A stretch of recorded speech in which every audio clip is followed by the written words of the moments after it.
Your grandparents bought a house working one job. You can't afford rent working two. They didn't work harder than you. They weren't smarter with money. They played a completely different game with completely different rules. It's not about avocado toast. It's not about lazy generations. It's not about personal responsibility. Those explanations feel true because they're easy. But they miss what actually changed. This isn't conspiracy. This isn't doom-scrolling content. This is how the money system was redesigned and why the old playbook now guarantees you lose. Let me show you when the rules changed, who changed them, and what the new rules actually are. This morning, somewhere in Chicago, a 28-year-old software engineer named David Park tapped his phone to buy a $6 coffee. In that fraction of a second, his bank sent an electronic message to the coffee shop's bank. No physical money moved. No cash changed hands. Numbers shifted in two databases. That $6 doesn't exist in any physical form. It's a digital entry representing debt, backed by nothing except collective belief that those digits mean something. Now picture the same transaction 200 years ago. A merchant in 1825 Boston pulls a silver coin from his pocket. It weighs exactly 0.77 ounces of pure silver. The coffeehouse owner bites it, verifying its real metal, checks the weight against his scale, and accepts payment. That coin had intrinsic value. If the government collapsed overnight, the silver could still make jewelry, conduct electricity trade for goods, anywhere on Earth. Two identical purchases. Two completely different universes of value. Here's the paradox. Nobody explains to you Americans are more productive than ever, working longer hours with better technology, generating more economic output per person than any civilization in history. Yet the median American has less purchasing power, less savings, and less chance of homeownership than their parents did with worse jobs and no college degrees. If hard work creates wealth, why does more work produce less result? That question keeps economists employed writing theories. But the answer isn't complicated once you see what changed. Margaret Chen still remembers the exact moment she understood something was broken. She was sitting at her kitchen table in San Jose, 43 years old, 21 years into a nursing career, staring at a single number on her laptop screen. $427,000. That was the median home price in her neighborhood, a neighborhood where she'd rented the same apartment for 11 years. She earned $89,000 annually, well above average. She'd saved $61,000 for a down payment, sacrificing vacations, driving an old Honda packing lunches. And the math still didn't work. The number that broke her wasn't the home price. It was the realization that home prices had increased $94,000 in the past year alone, more than her entire annual salary. She could save every dollar she earned and still fall further behind. Meanwhile, across the country, a different story was unfolding. Thomas Whitfield III sat in his family's Connecticut estate reviewing quarterly statements. He was 31, had never held a traditional job, and his net worth had increased by $2.3 million in the same 12 months that left Margaret Chen further from home ownership. Thomas didn't do anything to earn that money. He didn't build a product, serve a customer, or add value to the economy. He simply owned assets, stocks, real estate index funds, purchased with family wealth. When the Federal Reserve printed $4 trillion during the pandemic, asset prices inflated. Thomas's holdings rose automatically. Margaret's savings account earned 0.4% interest while losing 7% to inflation. Same economy, same year, opposite outcomes. What most people get fundamentally wrong is believing they're playing the same game as their parents. They follow the same advice. Work hard, save money, avoid debt, wait for compound interest. This advice was correct in 1975. In 2026, it's a blueprint for slow-motion poverty. The rules inverted 50 years ago, but the instruction manual never got updated. Here's a one-liner worth remembering. Your grandparents' financial advice is a map to a city that no longer exists. Let me show you what I mean with real numbers. Robert Sullivan was a factory supervisor in Pittsburgh in 1975. He earned $12,500 per year at a steel plant. His wife Patricia stayed home with 3 children. They bought a 3-bedroom house for $28,000, roughly 2.2 times his annual salary. Robert put down 20% from savings accumulated over 4 years and paid off the mortgage in 18 years. When he retired in 1998, that house was worth $95,000. His pension covered his expenses. He never invested in the stock market, never owned rental property, never understood what a mutual fund was. He simply worked, saved, and retired comfortably. Now meet his granddaughter. Jessica Sullivan is 34, has a master's degree in healthcare administration, and earns $78,000 annually in the same Pittsburgh metro area. She's been saving for a house since she was 26. She has $47,000 in her down payment account. The median home in her target neighborhood costs $389,000, exactly 5 times her annual income. With current interest rates, her monthly payment would consume 44% of her take-home pay. She needs a larger down payment to make the math work. But while she saves $800 per month, home prices in her area increase by $100 per month. She's running on a treadmill that moves backward. Robert worked a union job without a college degree and bought a house at 24. Jessica has a graduate degree, earns more in real terms, and may never own property. The question isn't why Jessica failed. The question is, why the same strategy produced opposite results across 2 generations. And here's the second contrarian question that should bother you. If a dollar is a dollar, why did the same house cost 2.2 years of labor in 1975 and 5 years of labor in 2026? The house didn't get bigger. The land didn't get more valuable. The construction didn't improve. Something else changed something about the nature of the dollars themselves. Picture a timeline stretching across your screen. On the left, the year 1825, when money meant metal you could hold. On the right, 2026, when money means numbers in a database. Somewhere in between, a fundamental break occurred. A moment when the entire monetary system was redesigned and nobody asked your permission or explained the new rules. That moment has a specific date. August 15, 1971. What happened that night changed everything, not just for Americans, but for every person on Earth who earns wages, saves money, or dreams of building wealth. But to understand why that date matters, you first need to understand what money actually was for the 5,000 years before it. And I promise you, what you learned in school isn't even close to the full story. For 5,000 years, money had one non-negotiable requirement: it had to be real. When a Roman centurion named Gaius Marius received his annual salary of 225 denarii in the year 100 BC, he held actual silver in his hands. Each coin contained 3.9 grams of pure metal. He could bite it, weigh it, melt it down. If Rome burned tomorrow, that silver would still trade for grain in Egypt, silk in Persia, or cattle in Gaul. The value wasn't in the emperor's face stamped on the coin. The value was in the metal itself. This is commodity money. Money that is valuable because of what it physically is, not because someone declares it valuable. Picture a simple diagram: on one side, a silver coin. On the other side, everything that silver can become: jewelry, mirrors, electrical conductors, medical instruments. The coin's value is anchored to physical reality. No government decree required. This system constrained power in ways modern people don't understand. When Emperor Nero wanted to build his golden palace in 64 AD, he faced a problem. The treasury didn't have enough silver, so Nero did what every desperate ruler eventually tries: he cheated. He reduced the silver content in Roman coins from 3.9 grams to 3.4 grams, minting more coins from the same amount of metal. This is called debasement. It's the ancient equivalent of printing money. But here's what happened next, and this is the crucial part.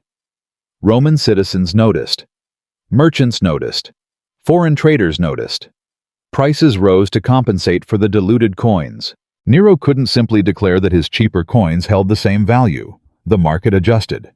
Silver content dropped, prices increased, and the emperor's deception produced inflation rather than wealth.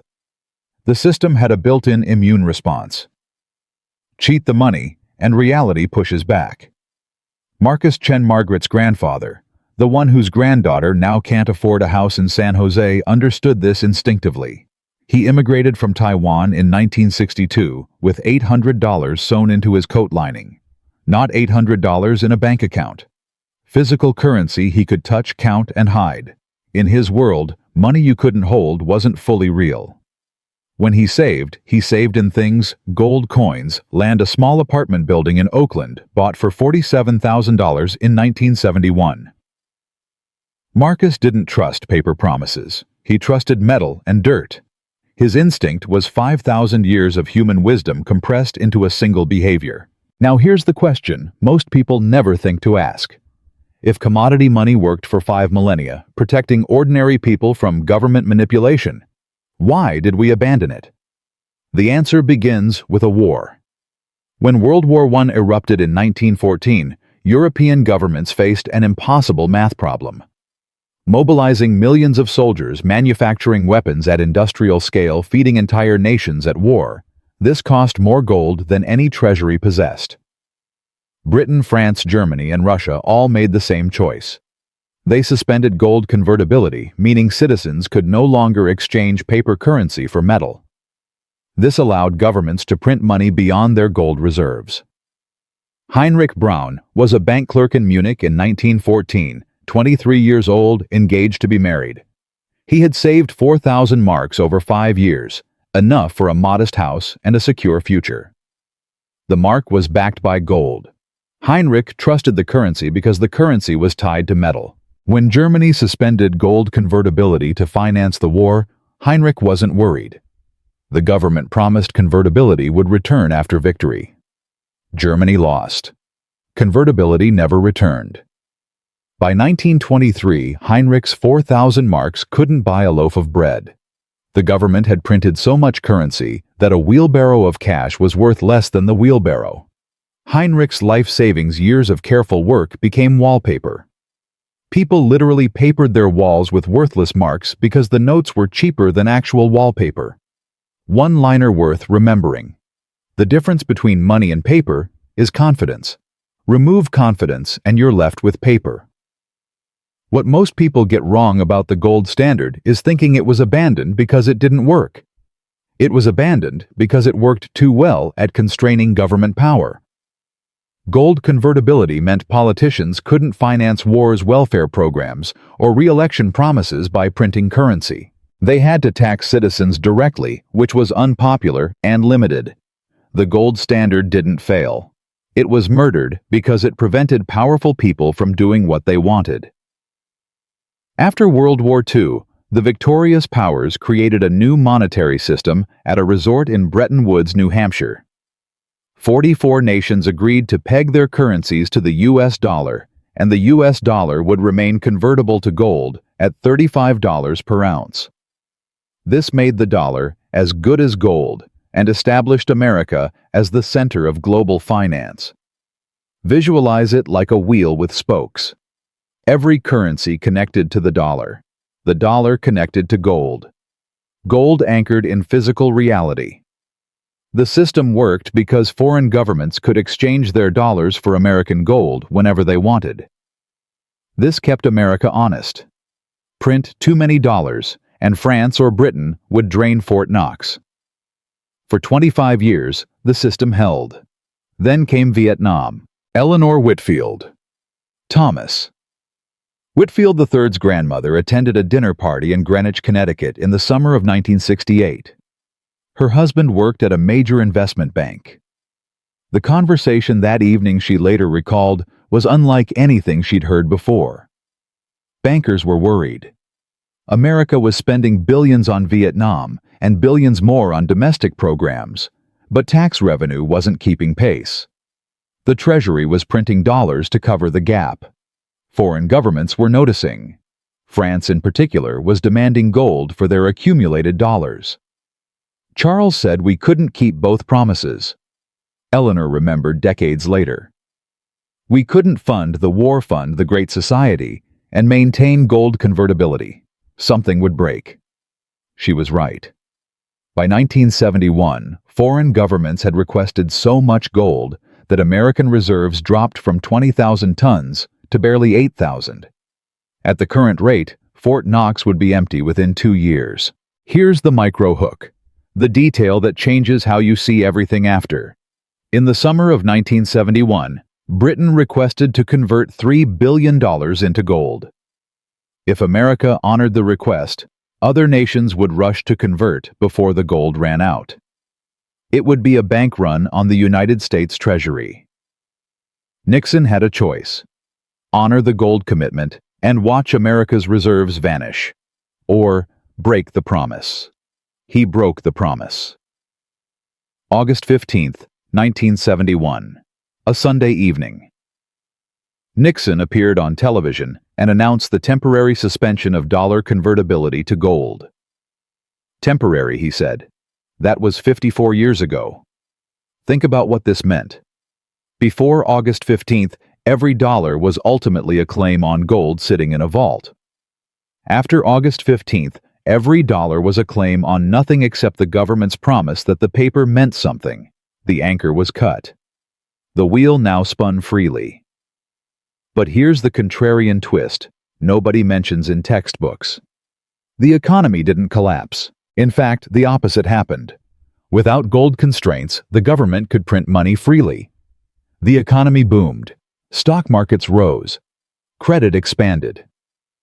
For the average American in 1972, life seemed better, not worse. This is why the change persisted. The pain came later, distributed across decades, invisible in any single year. Robert Sullivan, the Pittsburgh factory worker from Part 1, bought his house in 1975 at 2.2 times his annual salary.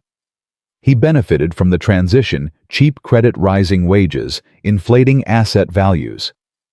His granddaughter Jessica inherited the consequences, 5 times income, for the same house, stagnant wages, savings, devoured by inflation. The game changed in 1971. The winners and losers were sorted across generations, but removing the gold anchor was only the first mechanism. The second mechanism, the one that actually multiplies money from nothing, operates every time you walk into a bank. And when you understand how that mechanism works, you'll finally see why working harder and saving more might be the worst financial strategy in the modern economy. The answer involves something called fractional reserve banking. And it explains where money actually comes from. Let me show you where money actually comes from. And I'll warn you now, once you understand this mechanism, you cannot unsee it. Walk into a bank and deposit $1,000. In your mind, the bank puts your cash in a vault, keeps it safe, and returns it when you ask. That's the story we're taught. The reality is completely different. The moment you deposit that $1,000, the bank does something extraordinary. They keep roughly $100 in reserve, sometimes less, and lend out $900 to someone else. That borrower deposits their $900 in another bank.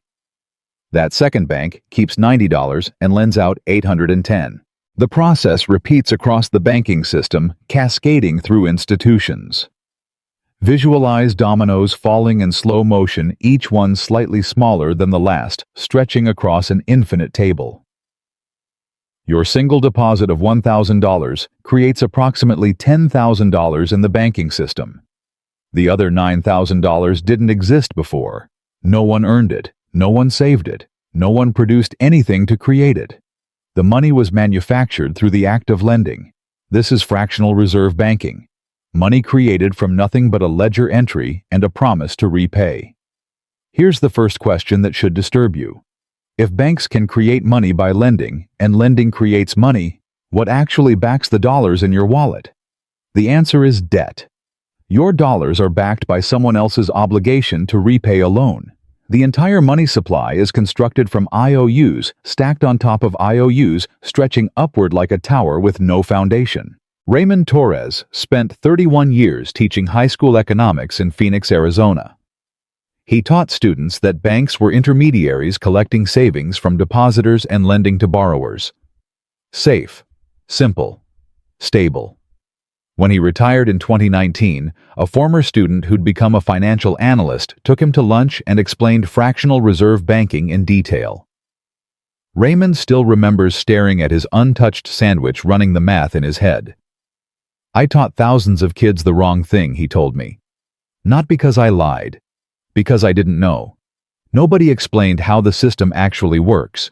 We just repeated what the textbook said." The textbooks aren't wrong exactly. They're incomplete in a way that hides the most important truth. What most people get fundamentally wrong is thinking the Federal Reserve prints money. They don't, or rather that's not the primary way money enters the system. Most new money is created by commercial banks through lending. The Fed simply controls the conditions that make lending easier or harder. When the Fed lowers interest rates, borrowing becomes cheaper. More people take loans. More loans mean more money creation. Asset prices rise because there's more money chasing the same house's stocks and goods. When the Fed raises rates, the opposite happens. Lending slows. Money supply tightens. Prices stabilize or fall. This is why the Fed's decisions matter more than any election, any legislation, any policy debate. They control the money spigot. But here's the first micro hook, the mechanism that explains why Margaret Chen falls further behind, while Thomas Whitfield III gets richer without working the Cantillon effect. Named after an 18th century economist, the Cantillon effect describes a simple reality. When new money enters the economy, it doesn't arrive everywhere simultaneously. It enters at specific points through banks, through large corporations, through financial institutions. The people closest to the money spigot receive new dollars first when those dollars still hold full purchasing power. They buy assets. Then those dollars circulate outward, passing through layers of transactions until they finally reach ordinary workers in the form of wages. By then, prices have already risen. The dollars are worth less. Picture water pouring into a pool from one corner. The corner fills first. The opposite end rises last. Everyone is in the same pool, but some people's heads go underwater, while others stay dry. This isn't a bug in the system. It's the system. Pause this video for a moment and think about the last decade.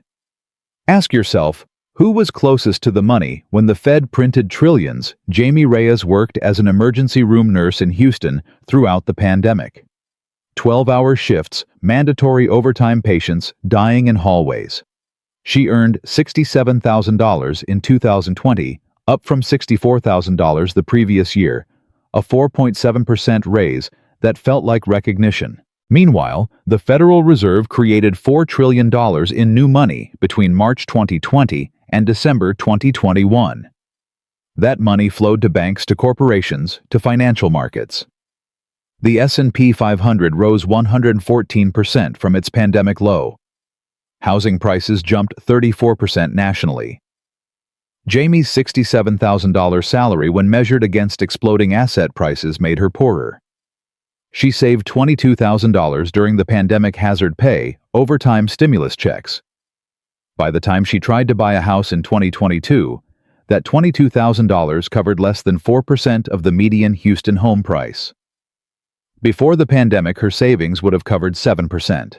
She worked harder than she ever had. She saved more than she ever had. And she fell further behind than she ever had.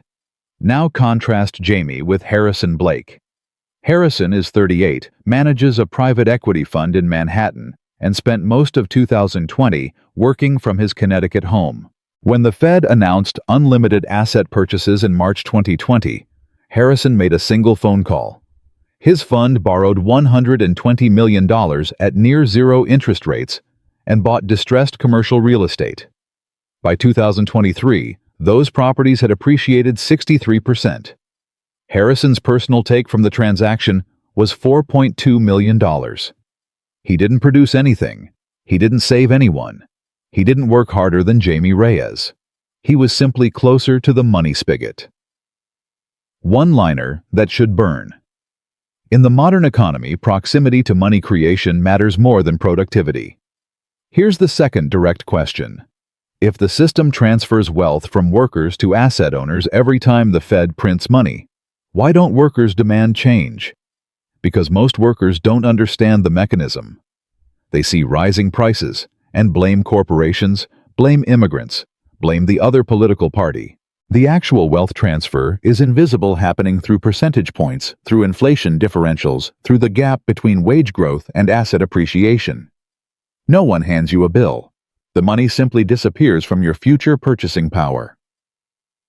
Remember Robert Sullivan from Part 1, the Pittsburgh factory worker who bought a house at 2.2 times his salary in 1975. His wages grew 6.2% annually through the late 1970s, while inflation ran 7.4%. He was losing purchasing power too, but his house appreciated 9% annually. The asset protected him. His granddaughter Jessica has no asset. She absorbs the loss with nothing to offset it. The second micro hook arrives here at the intersection of mechanism and outrage. In 1965, the average CEO of a major American company earned 20 times the average worker's salary, a ratio that existed across most of capitalist history. The boss made more, but within comprehensible bounds. By 2024, the average CEO earns 344 times the average worker's salary. Let that number sit for a moment. 344 to 1. This explosion didn't happen because CEOs became 17 times more talented. It happened because CEO compensation shifted from salary to stock options. Stock options gain value when stock prices rise. Stock prices rise when the Fed prints money and corporations buy back shares. The mechanism connects directly to monetary policy. Victoria Simmons has cleaned offices in the Bank of America Tower in Charlotte, North Carolina for 19 years. She earns $14.50 per hour, roughly $30,000 annually. In 2023, Bank of America's CEO received $29 million in total compensation, 967 times Victoria's salary. The same year, Bank of America received billions in Fed liquidity support and bought back $3.5 billion in stock, boosting the share price that determines the CEO's options value. Victoria empties his trash can. Her labor is essential. The building couldn't function without cleaning staff. His compensation is partially funded by money creation that dilutes Victoria's purchasing power. This is the rage moment. This is what the system actually does. And here's the contrarian twist that might make you uncomfortable. None of this is illegal. None of it violates any rule. The system is working exactly as designed. The designers simply didn't design it for people like Victoria, or Jamie, or Jessica, or Margaret Chen. They designed it for people like Harrison Blake and Thomas Whitfield III. One more one-liner to carry forward.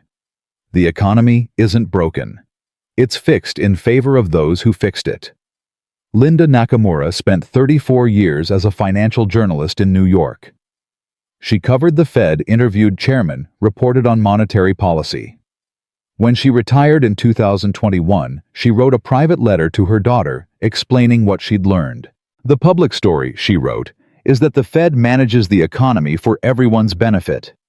The real story is that the Fed manages the money supply in ways that protect the banking system and inflate asset prices.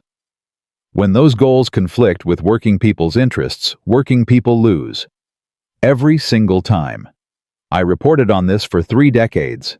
I watched it happen in slow motion, and I never wrote it plainly because my editors wouldn't publish it, and my sources would stop talking to me. That letter was never meant to be public. Linda's daughter shared it with me after her mother passed away in 2023. It sits in my desk drawer, a reminder that even people inside the system understand what it actually does. The question isn't whether the wealth transfer is real.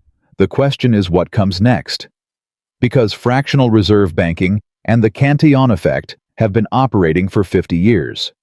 The compounding has reached a breaking point. When the top 1% owned 23% of wealth in 1970 and own 32% today, When housing costs 5 times income instead of 2. When a generation of workers will never afford retirement, the system approaches limits that mathematics, not politics, will enforce. What happens when enough people realize the game is rigged? What happens when the gap between asset owners and everyone else becomes impossible to ignore? The answer is already playing out, and the consequences stretch decades into the future.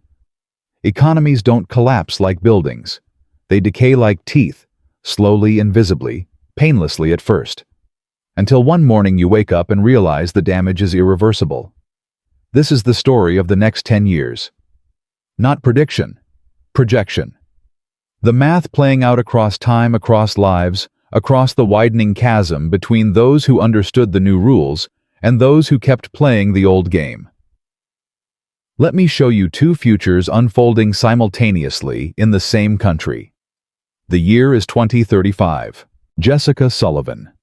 Robert Sullivan's granddaughter from Part 1. The healthcare administrator who couldn't afford a Pittsburgh house at 34 is now 44 years old. She never bought that house. By 2028, prices had risen another 31%, while her savings grew 12%. The gap widened until she stopped calculating. She rents a 2-bedroom apartment for $2,400 monthly, roughly 34% of her take-home pay. Her retirement account shows $127,000, not bad, except inflation has averaged 4.8% annually since 2025, meaning her purchasing power peaked in 2029 and has declined ever since. Jessica will work until 72. Not by choice. By mathematics. She did everything right. Master's degree. Stable career. Consistent saving. 20 years of discipline. The strategy that built her grandfather's comfortable retirement delivered her to permanent financial precarity. Now meet someone who started in the same year with the same income but different knowledge. Daniel Okonkwo was 33 in 2025, earning $81,000 as a logistics manager in Atlanta, almost identical to Jessica's salary. But Daniel understood something Jessica didn't. He understood that saving currency meant losing purchasing power. He understood that debt used strategically transfers wealth from future inflated dollars to present real assets. In 2026, Daniel bought a duplex for $340,000 with 5% down. He rented one unit, lived in the other, and used the rental income to cover most of his mortgage. In 2029, he refinanced, pulled out $80,000 in equity, and bought a second property. By 2035, Daniel owns 3 rental properties worth a combined $1.4 million. His net worth exceeds $600,000. His rental income covers his housing costs entirely. Same starting point. Same decade. Opposite trajectories. What most people get wrong about wealth inequality is thinking it results from different effort or different talent. Sometimes it does. More often it results from different understanding of how money actually works. Daniel didn't work harder than Jessica. He simply played the game that exists instead of the game he was taught. Here's the first direct question. If the rules favor asset owners, why don't schools teach asset acquisition? The answer is uncomfortable. Schools were designed in the industrial era to produce workers, not owners. Workers need to read instructions, follow schedules, and trust authority. Owners need to understand leverage, capital allocation, and monetary policy. The curriculum never updated because the people designing curricula aren't the people who benefit from financially literate populations. Picture 2 lines on a graph stretching from 2025 to 2035. One line represents wages growing slowly, roughly 2.8% annually, constrained by productivity and global competition.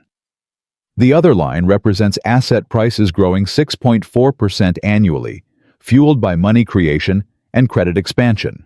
The gap between these lines is the transfer mechanism. Every year, workers fall slightly further behind. No single year feels catastrophic. But compound the difference over a decade, and you've transferred trillions from labor to capital. This is how empires hollow out. Not with a bang, with a spreadsheet. Japan offers a preview of where this trajectory leads. Kenji Yamamoto was 28 in 1989, working as a salaryman at a Tokyo electronics company. Japan's economy was booming. Asset prices seemed to only go up. Kenji saved diligently, planning to buy an apartment in a few years when he'd accumulated enough for a down payment. Then the bubble burst. The Nikkei stock index crashed 80%. Real estate prices collapsed 70% and didn't recover for 3 decades. You might think the crash helped buyers like Kenji. Prices fell, so houses became affordable, right? Here's the first contrarian twist. The crash made everything worse for workers. When asset prices collapsed, banks stopped lending. Without credit expansion, money supply contracted. Companies froze wages, then cut them. Deflation set in. Kenji's savings held their value, but his income dropped. The apartment he wanted cost less, but his ability to qualify for a mortgage disappeared. Japan entered what economists call a balance sheet recession, where the economy stagnates for decades because everyone is paying down debt instead of spending. Kenji is 64 now. He never bought property. He never married. He works the same job for effectively the same inflation-adjusted salary that he earned in 1994. 3 decades of stagnation visible only in retrospect. The one-liner that captures Japan's lesson: collapse isn't the danger. Permanent stagnation is. America in 2035 isn't Japan. The Fed has shown it will print unlimited money to prevent deflation. But that choice creates different damage. The slow erosion Jamie Reyes experienced. The wealth transfer. Victoria Simmons subsidizes the generational gap between Robert Sullivan's retirement and his granddaughter's endless work. The system doesn't crash. It grinds. Let me show you another contrast, this one across borders. Maria Gonzalez grew up in Buenos Aires, Argentina, watching her parents navigate currency chaos. The peso collapsed in 1989, again in 2001, again in 2018, again in 2023. Each collapse taught the same lesson. Paper currency is a government promise, and governments break promises. By the time Maria was 30, she automatically converted every paycheck to dollar-stored savings in physical goods and trusted no financial institution completely. When she moved to Miami in 2022, she carried that instinct with her, while her American coworkers kept savings in bank accounts, earning 0.5% interest. Maria bought gold coins, invested in dividend-paying stocks, and maintained accounts in 3 currencies. Her American colleagues thought she was paranoid. She thought they were naive. By 2035, Maria's paranoia looks like wisdom. Her diversified holdings preserved purchasing power through the inflation spike of 2027 to 2029. Her American co-workers' savings accounts lost 23% of real value in the same period. Here's the second direct question. Why do Americans trust a system that citizens of other countries recognize as dangerous? Because Americans have never experienced currency failure in living memory. The dollar's dominance since 1944 created 3 generations who believe dollars are inherently safe. This belief is historically anomalous. Every other major economy has experienced currency crisis within the past 50 years. America's immunity isn't guaranteed. It's a streak that hasn't yet ended. The second micro hook lands here. What happens when the streak ends? Remember Heinrich Braun from Part 2, the German bank clerk whose 4,000 marks became worthless by 1923. He didn't see the collapse coming because he'd never experienced one. The mark had been stable his entire life. He trusted the system because the system had always worked. His great-grandson, Werner Braun, is now a financial advisor in Frankfurt. He tells every client the same thing. My family lost everything because my great-grandfather believed currency was safe. I will never make that mistake. Neither should you. American financial advisors give the opposite counsel. They recommend keeping emergency funds in dollars, maximizing 401k contributions to tax-advantaged accounts denominated in dollars, trusting the system that has worked for 80 years. Who's right depends on whether the next 80 years resemble the last 80. And there's no guarantee they will. Picture a timeline stretching from 2025 to 2055, 30 years of full working career. On this timeline, mark the major monetary disruptions, the 2008 financial crisis, the 2020 pandemic response, the 2027 inflation spike not yet occurred, but mathematically likely given debt trajectories. Each disruption required more intervention than the last. Each intervention created more debt.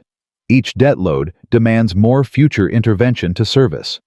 The system doesn't collapse. It escalates. Each crisis becomes the justification for measures that make the next crisis worse. Thomas Whitfield III, the inheritor from Part 1, who gained $2.3 million without working, will be worth approximately $14 million by 2035, assuming his assets appreciate at historical rates. His children will inherit that wealth, invested in more assets, and continue compounding. Meanwhile, Victoria Simmons, the Bank of America cleaning staff from Part 3, will have accumulated roughly $47,000 in retirement savings by 2035. At her current trajectory, she will work until she physically cannot then depend on Social Security that replaces approximately 38% of her pre-retirement income. Two people. Same economy. Same decade. One builds dynastic wealth. One builds nothing. Here's the second contrarian twist. Victoria's situation isn't a policy failure. It's a policy success for the people who designed the policy. The system produces exactly the outcomes it was structured to produce. Asset owners gain. Workers lose. Wealth concentrates. And the process continues until something breaks. The second one-liner to carry forward slow collapse is still collapse. It just takes longer to notice. So what breaks? When does the math become unsustainable? And what happens to people caught in the transition? The answers depend on understanding something most people ignore entirely: the relationship between money energy and physical reality. Because digital dollars can be created infinitely, the resources those dollars claim cannot. And that constraint is where the modern economy meets its limit. Let me bring you back to where we started. This morning, a 28-year-old software engineer in Chicago tapped his phone and bought a $6 coffee. Numbers moved between databases. Nothing physical changed hands. That transaction, repeated billions of times daily across the modern economy, operates on pure faith in a system most people never examine. David Park is real. I changed his name, but his situation isn't invented. He earns $94,000 annually, has $31,000 in savings, $67,000 in student debt, and has never seriously considered buying property because the math seems impossible. When I explained fractional reserve banking to him, how his deposit multiplies through lending, how money is created from debt, how the Cantillon effect transfers wealth upward, he was quiet for a long time. "I have a computer science degree," he finally said. "I took economics in college. Nobody explained any of this. Why didn't anyone explain this?" That question haunted me while making this video. Why don't we teach how money actually works? The answer, I think, is that the system functions better when participants don't examine it too closely. Faith requires a certain blindness. Question the mechanism, and the mechanism becomes visible. Once visible, it becomes questionable. Once questioned, the faith wavers. But here's the contrarian twist that should give you hope. Understanding the system doesn't require you to abandon it. You still need dollars to function. You still participate in the economy. Knowledge doesn't demand revolution. It enables navigation. Picture a river with a strong current. Most people swim against it, exhausting themselves, making no progress. A few people study the current, find the eddies and channels, and use the river's own force to move forward. Same water, same swimmer, different relationship to the flow. Let me revisit Margaret Chen, the San Jose nurse from Part 1, who discovered that home prices were rising faster than she could save. I spoke with Margaret again last month. Something had changed. After our first conversation, she spent 3 months studying the concepts we've covered in this video: fractional reserve banking, the Cantillon effect, asset versus currency, the difference between the old economy and the modern economy. She didn't find secret knowledge. Everything is public information hiding in plain sight. In January 2025, Margaret made a decision. She stopped trying to save her way to a down payment. Instead, she partnered with her sister and brother-in-law, combined their resources, and bought a small triplex in Sacramento, less expensive than San Jose, strong rental demand, cash flow positive from month 1. Margaret lives in one unit. The rental income from the other two covers most of the mortgage. She's not wealthy, she's not secure. But she's no longer running backward on a treadmill. I stopped playing the game I was taught, she told me. I started playing the game that exists. The first direct question for you: what game are you playing? The one you were taught or the one that exists? I want to be careful here. This is not financial advice.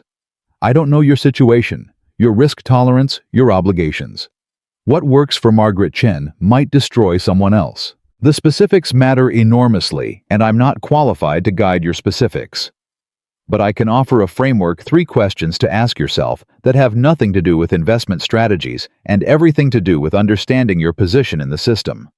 First, what percentage of my wealth exists as currency versus assets? Currency loses value by design in the modern economy. Assets tend to appreciate. The ratio tells you which side of the transfer mechanism you're on. Second, am I making decisions based on how money worked for my parents or how money works now? The rules changed in 1971. Advice from before the change may be precisely wrong today. Third, who benefits when I follow conventional financial wisdom? If the answer isn't primarily me, that wisdom deserves scrutiny. These questions don't tell you what to do. They help you see where you stand. Remember Victoria Simmons from Part 3, the woman who cleans offices in the Bank of America Tower while the CEO earns 967 times her salary? I think about her often. She's not stupid. She's not lazy. She works harder physically than most executives ever will. But she entered the economy without understanding its rules, and the economy has extracted value from her labor for 19 years while returning subsistence. Victoria isn't watching this video. She works nights, sleeps days, and doesn't have time for YouTube economics content. The people most exploited by the system are often the least able to study it. That's not accident. That's design. Here's the second direct question, the uncomfortable one. If you understand something Victoria doesn't, what obligation does that create? I don't have an answer, but the question matters. Let me pull the threads together. We've traveled from a coffee transaction in 2026, back to Roman silver coins, through the gold standard and its destruction through fractional reserve banking, and the Cantillon effect through Japan's lost decades, and Argentina's currency chaos through the diverging trajectories of Jessica Sullivan and Daniel Okonkwo, Victoria Simmons, and Thomas Whitfield III. The pattern repeats across every example. Systems designed by powerful people serve powerful people. Understanding the system doesn't guarantee success, but misunderstanding it guarantees exploitation. Heinrich Braun lost everything in 1923 because he trusted a currency that betrayed him. His great-grandson Werner learned from that loss and built a career warning others. Knowledge transferred across generations became protection. You are receiving that same knowledge now. What you do with it is your choice. One-liner to remember. The economy isn't a natural phenomenon. It's a designed system, and designed systems can be understood. I want to re-anchor before closing. This video wasn't meant to predict the future. I don't know when the next crisis comes, what form it takes, or how severe the damage will be. Anyone claiming certainty is selling something. The goal was simpler: to explain how the modern economy actually operates, why it differs fundamentally from the economy your grandparents navigated, and what that means for how you think about money, work, and wealth. The signature line that captures everything we've covered. Your grandparents played one game. You're playing another. Same board, different rules. Whether you win or lose depends largely on whether you understand which game you're actually in. Raymond Torres, the retired economics teacher from Part 3, who realized he'd taught the wrong thing for 30 years, sent me an email after reviewing an early draft of this script. One line stood out. "I spent my career explaining the economy I learned in textbooks," he wrote. "I wish someone had explained the economy that actually exists. My students deserved better, so does yours." He's right. You do deserve better. Not better luck, not better circumstances, better information. The economy isn't a mysterious force beyond comprehension. It's a system with rules, with history, with mechanisms that can be studied and understood. Those who understand it navigate it successfully. Those who don't become its fuel. Which will you be? The game changed 50 years ago. The players who noticed have been winning ever since. The players who didn't have been wondering why hard work and good intentions aren't enough. Now you know what changed. Now you see the rules. The only question left is what you do next.